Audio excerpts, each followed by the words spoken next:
Hello everyone, आज हम बात करेंगे कि हमें 7 घंटे की नींद क्यों लेनी चाहिए। कई बार लोग ये सोचते हैं कि जो स्लीप होती है वो वेस्टेज ऑफ टाइम है, लेकिन ऐसा नहीं है। हमारी जो स्लीप होती है वो पैसिव प्रोसेस नहीं है। जो स्लीप होती है वो एक्टिव प्रोसेस होती है। अब कैसे? जैसे कि हफ्ते में 7 दिन होते हैं, एक वीक में 7 डेज होते हैं, उसमें से 1 डे जो होता है वो संडे होता है।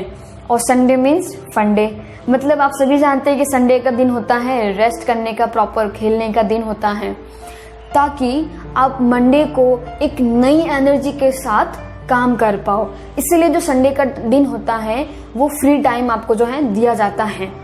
तो जिस तरीके से आपकी बॉडी को रेस्ट की रिक्वायरमेंट होती है, वैसे ही आपकी ब्रेन को भी रेस्ट की रिक्वायरमेंट होती है। और वो जो रेस्ट की जो रिक्वायरमेंट जो कंप्लीट करता है वो होता है स्लीप। एक तरीके जो स्लीप है वो एक सर्विस करता है आपकी बॉडी को और आपके ब्रेन को। अब प्रॉपर ढंग के नींद के क्या फायदे हैं?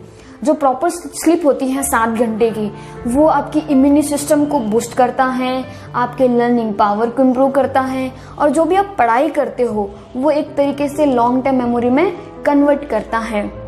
और आपकी जो कंसंट्रेशन पावर जो है और आपकी जो रीजनिंग एबिलिटी है वो डिपेंड करती है कि आप कितना ढंग से सो पाए हैं।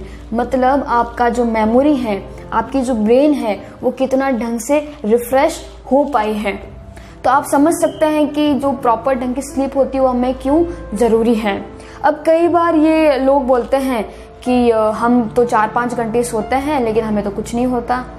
ऐसा हमें लगता है कि हमें कुछ नहीं होता, लेकिन इससे बहुत सारे साइड इफ़ेक्ट होते हैं और हमें वो पता भी नहीं चलता है। हमारा इम्यून सिस्टम वीक हो जाता है, हम कई बार चीज़ों पे कंसंट्रेशन नहीं रख पाते हैं।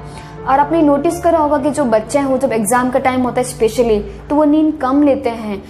तो फिर उससे क्या होता है कि वो एग्जाम में जाके सो जाएंगे, या फिर उन्हें प्रॉपर ढंग से लर्न नहीं होएगा, या फिर जब क्लासेस चल रही होती है तब सो जाते हैं। या फिर जो बड़े लोग क्या करते हैं कि नींद नहीं लेके सुबह मॉर्निंग में अगर कोई ड्राइव करता है तो एक्सीडेंट हो जाते हैं। तो इस तरीके से इसके बहुत सारे साइड इफेक्ट भी होते हैं, क्योंकि आपका जो ब्रेन है अभी रिफ्रेश हुआ ही नहीं है काम करने के लिए।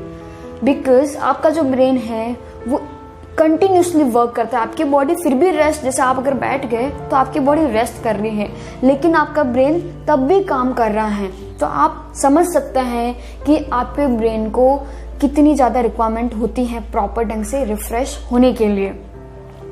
अब एक न्यू स्टडी आई है कि हमें जो है 7 घंटे से भी ज़्यादा सोना चाहिए।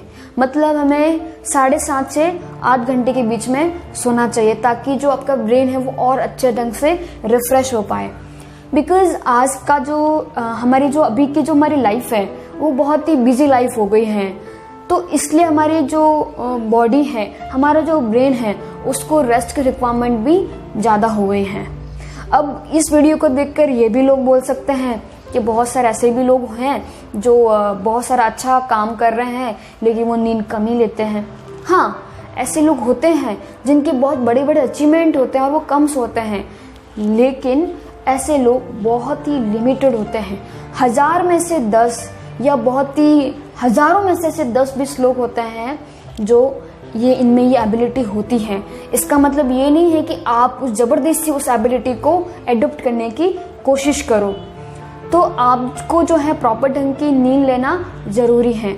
अब नींद जो हमें कब लेनी चाहिए? हमें जो है यूजुअली रात को सोना चाहिए, दिन को प्रेफर करना चाहिए कि हमें नहीं सोए। अगर हमें सोए भी तो थोड़ा सा बहुत ही कम लिमिटेड में प्रेफर करना चाहिए कि हम रात को ही नींद लें, क्योंकि रात का टाइम ऐसा होता है कि आवाज़ नहीं आती है, अंधेरा होता है, और यूजुअली जब अंधेरा होता है तब हमें नींद ज़्यादा अच्छे से आती है। आपका जो ब्रेन है अच्छे से काम डाउन होता है और वो प्रॉपर ढंग से रिफ्रेश होता है। तो आप समझ गए हैं कि आपको क्यों नींद लेने की ज़रूरत है, क्या साइड इफ़ेक्ट हैं और इसके क्या क्या जो है रिजल्ट हो सकते हैं। अगर आपको कोई एक्स्ट्रा कोई क्वेरीज हैं तो आप डेफिनेटली कमेंट में लिख सकते हैं, मैं इसका आंसर देने की ज़रूर कोशिश करूँगी। जय हिंद, नमस्कार।